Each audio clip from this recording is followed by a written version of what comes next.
Morning everyone! Nakapag-ayos na tayo, no? I mean, hindi pa ako nakapag-makeup. So, hindi ako nag-shower kasi nag-shower ako kahapon. So, bumili na lang ako ng dry shampoo. Ayoko namang magbasa ng buhok everyday. So, ikulot ko siya. Si Dib nag-shower. So, mag-makeup lang ako kasi aalis kami para makapag-breakfast kami. So, kanina pumunta si Dib sa Tesco. Bumili siya nito. Kasi meron naman dito ang kape. So, nakapagkape na kami. Make up muna ako. And babalik na ako pagtapos na kasi gawin kong salamin itong cellphone ko. So, tapos na akong mag-foundation. Hindi ko masyadong kita. Para pang contour. Ano ako? Lang dito. Para tumangos yung ating ilong. Parang na-out ata yung sa kabila.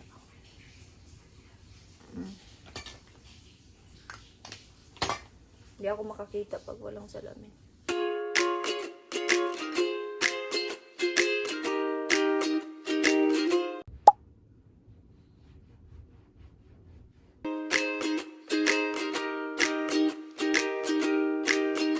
Tapos na yung aking mukha.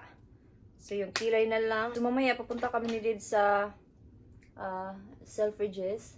Kasi bibili ako ng concealer from Hourglass. Kasi tinignan ko sa online kung saan mayroong Hourglass. So, yung lumabas is Selfridges. So, pupunta kami dun mamaya. Damihan natin yung highlighter. Okay, tapusin ko muna yung makeup ko.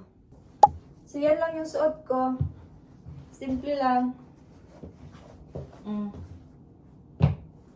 Kailangan ko siyang tanggalin pero wala akong gunting. Yeah. So, kakain na kami and see you na lang mamaya doon. Kay Dib, masarap. Enjoy!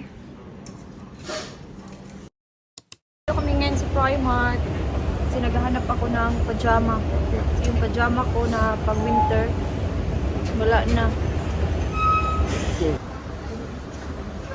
Naghahanap din ako ng socks. Here, Dib. That one. Ng socks, isa £4.50 na lang siya. I mean, ito £4.50. 4 to 7. Yeah. Nada, ulit din.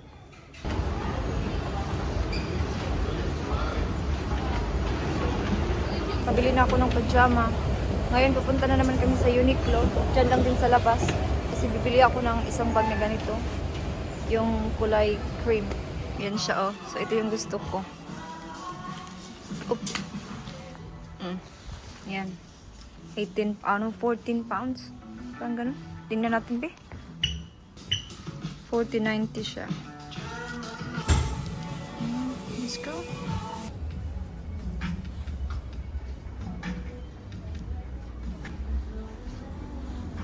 Nandito kami sa Sports Direct. Tingin-tingin lang kami. Wala lang kami nagustuhan. Yeah. Let's go looking, JD, Jen, while we're here. Okay. Like that color. Sabi ko kay Dib, ang ganda nito kasi meron siyang ganito nung nabili namin sa Brighton. Ayaw niya. May mga music sila, eh.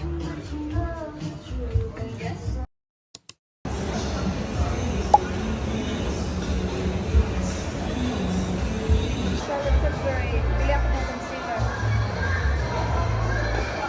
I can spend your So, nandito na kami ngayon sa hotel. Nag-take away na lang kami ng aming lunch kasi busy doon sa pinuntahan namin. So, ipakita ko lang sa inyo yung nabili namin kanina. Kunti lang naman. So, ulangin natin itong sa Uniqlo. Ito, malaki naman yung bag. Oy, kasi nilagay dito ni Dib yung jacket niya kaya kinuha ko yung malaking bag. So, ito yung binili ko doon sa Uniqlo. Kasi yung black ko, ibigay ko yun sa kapatid ko. So, ito yung gagamitin ko mamaya. So, ito is £14.90. Ganda niya. Tapos, after noon, pumunta kami sa... Naglakad-lakad kami. Hindi na ako nag-vlog nga. Naglakad-lakad kami kasi maraming tao. Tapos, maraming lakaran. Gusto ko mag-vlog mamaya. Kasi di ba papunta kami sa London Eye. So, ipakita ko lang itong nabili namin doon sa Selfridges. Ito yung Charlotte Tilbury na ano ba, concealer. So, ito is 27 pounds. Kasi yung ginagamit ko daily is yung aking foundation. Sayang naman no, kung yung gagamitin ko foundation. So, pumili ako ng concealer. Ang hirap maging babae. Uy, damog mga ano, maraming anik-anik sa mukha. Bakit hindi ma-open? Natang guba, nasira na. So, ito siya. Ang ganda ng ano, no? Packaging ng Charlotte. Yung binayaran mo dito, yung pangalan. Yung isa kong foundation actually is from Charlotte Tilbury, pero hindi ko man yun nagustuhan. So, hopefully, magustuhan ko to. And then, binigyan ako ng babae ng dalawang ano, sample. Perfume ata to. Halat, oh nga. Dalawa. Gamitin ko kaya ito mamaya. So, binigyan niya ako ng dalawa.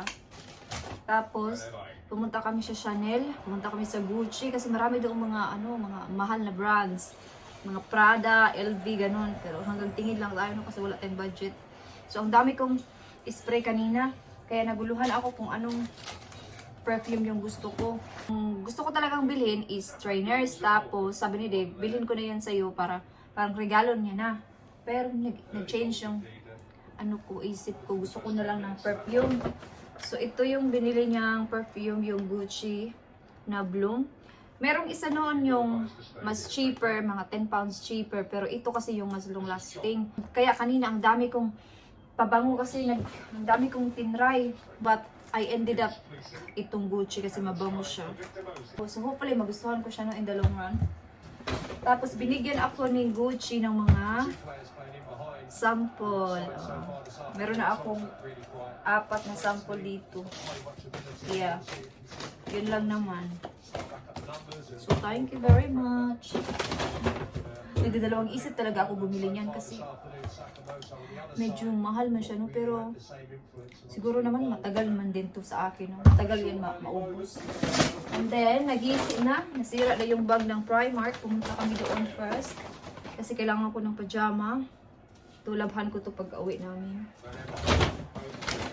Ay, mayroon pa pala. Sa ano to? Doon sa Gucci. Bali, 4 yung binigay niya. Tapos kumuha ako ng socks sa Primark. Yun lang naman. So, gamitin ko to. I-transfer natin yung mga gamit ko doon sa black ko na bag. So, yeah, yun lang. So, mamaya na lang ako mag-vlog mga 5 ng hapon. Kasi mag 1:30 pa lang. Kasi yung aming London Eye is 5:30. So, alis na kami dito ng mga 4:30. Kaya ayaw kong mag-vlog ng too much kasi medyo mahaba na to, no? And then mamaya mag-vlog pa ako ng mahaba dun sa London Eye. So yeah, I will see you na lang later pag nandun na kami. Bye-bye! So, pupunta kami dyan, oh. Pero mamaya pang 5:30. 4:30 pa lang. 5 minutes lang to sa hotel namin. Inay. Ano, oh.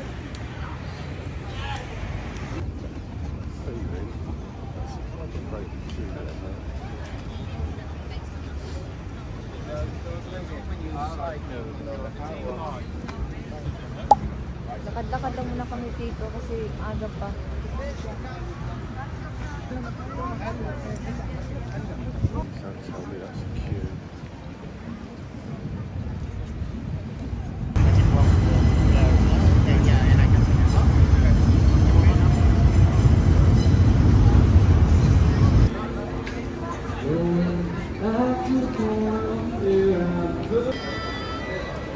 Because you're stuck up there with them for ages.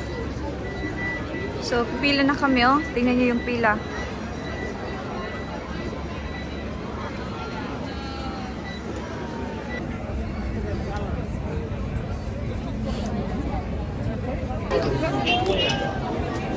Pila pa rin kami. Lapit na.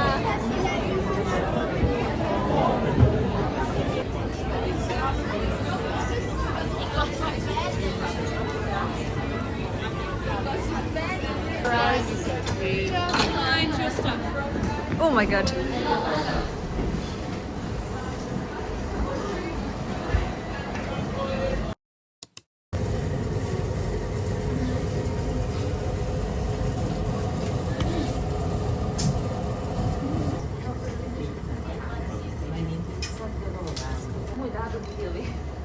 Konto auszüge. Womit kontaktieren wir hier?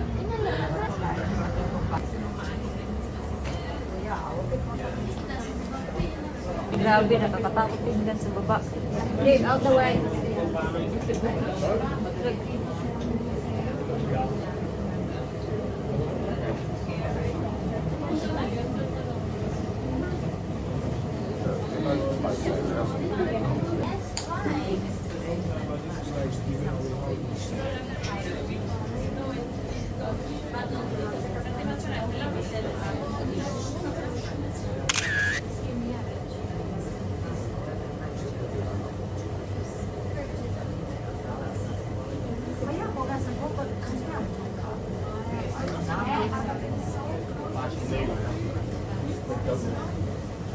That's got the red lock. Yeah. See the big arch behind it? Yeah. So where you go to the shopping? The tallest building in the world. But unfortunately, that one burned down during the Great Fire of London in 1666. Shut that one.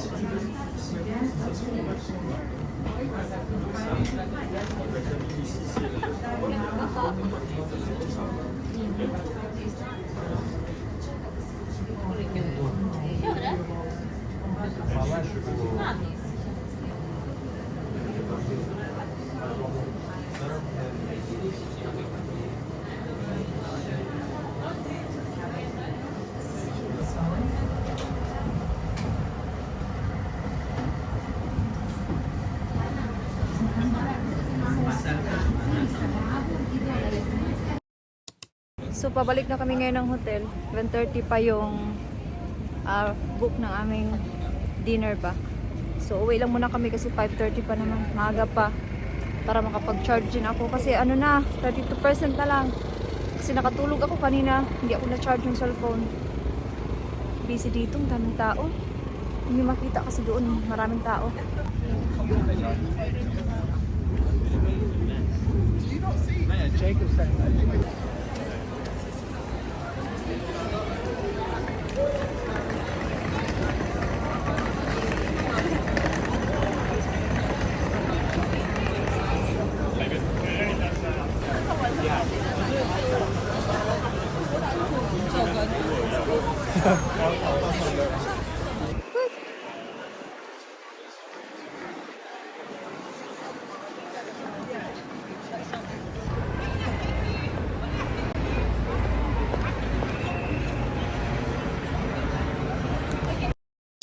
So, nandito na naman kami.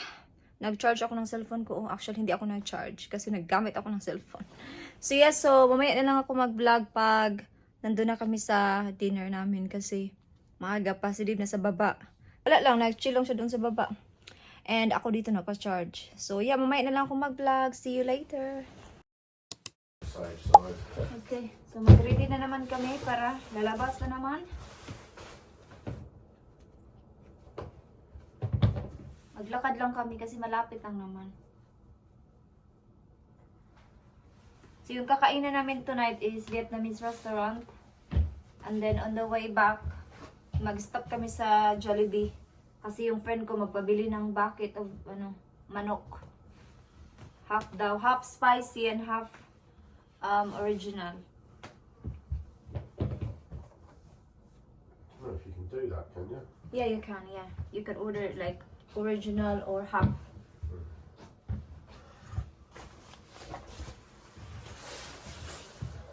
I think we don't need water, don't we? We're alright. We're fine. I'll grab a little bit before I go.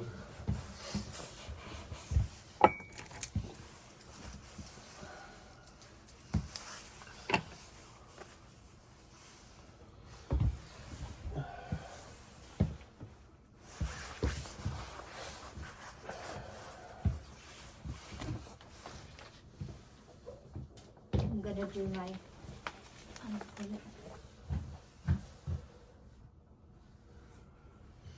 oh good. Tara na! Waiting for the food.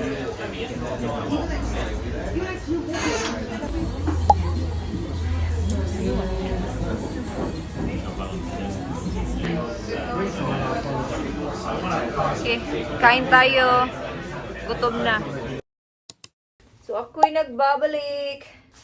So, after namin kumain, naglibot-libot kami doon sa Chinatown. Kasi kagabi, nung pumunta kami doon, may nakita akong Chinese bakery. Sabi ko, bakit ang daming tao? So, pumasok ako. Tapos, marami silang mga tinapay na parang Pilipinas lang din ba? So, after namin kumain, sabi ko, kaya di balikan natin sa Benedict. Sige, tara.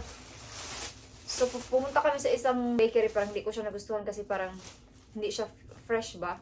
Kaya ito yung binili ko. Bumili ako ng 3. Ito yung red bean na tinapay. Parang, basta red bean siya. Ito is 2 pound. At ito yung mooncake nila. Medyo mahal, 2 pound 50. Tapos maliit. Masarap to kasi yung isa kong Chinese na friend, binigyan niya ako nito dati. Masarap. Kaya bumili ako isa. Tapos ito, parang chiffon cake. Wala akong balak na bilhin to. Tapos pagka magbayad na sana ako, sabi ko, bakit ang daming kumuha? So, nakisabay na lang din ako. So, kakainin ko yan. Maghugas muna ako ng aking kamay.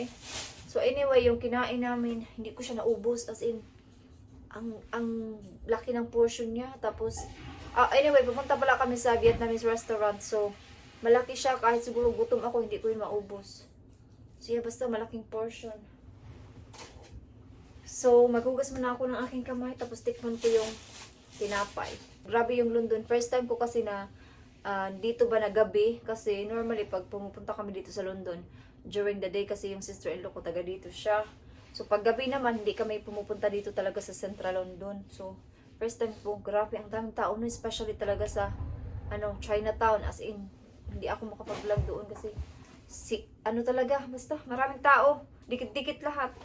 So, yeah, try na natin itong tinapay. Excited ako. So, unahin natin itong, That's yours. Chuck that over there, you can have that later. oh yeah, I can do that. Okay, oh, ang laki. Kasi marami talagang bumibili doon. Kagabi ko pa napansin. Sabi ko, gusto kong pumasok. Sabi rin, pumasok ka na. Para siyang sa Pilipinas lang din. Yung chiffon cake na uso Bloody pag Pasko. filming. Yeah. Walking around in the undercrackers. Sabi rin, nag-film ka na naman. Yeah. Para lang din sa Pilipinas. So, bukas ko na ito kainin pang kape. Ito, masarap to. Yung binayaran ko dito, 6.9 something. Nearly 7 pounds. Yung sa 3.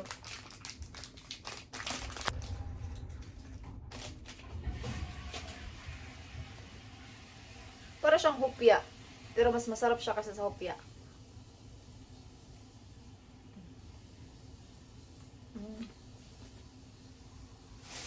Sarap. Kainin ko muna ito tapos magbabalik lang ako pag nakapag-wash na ako. Okay?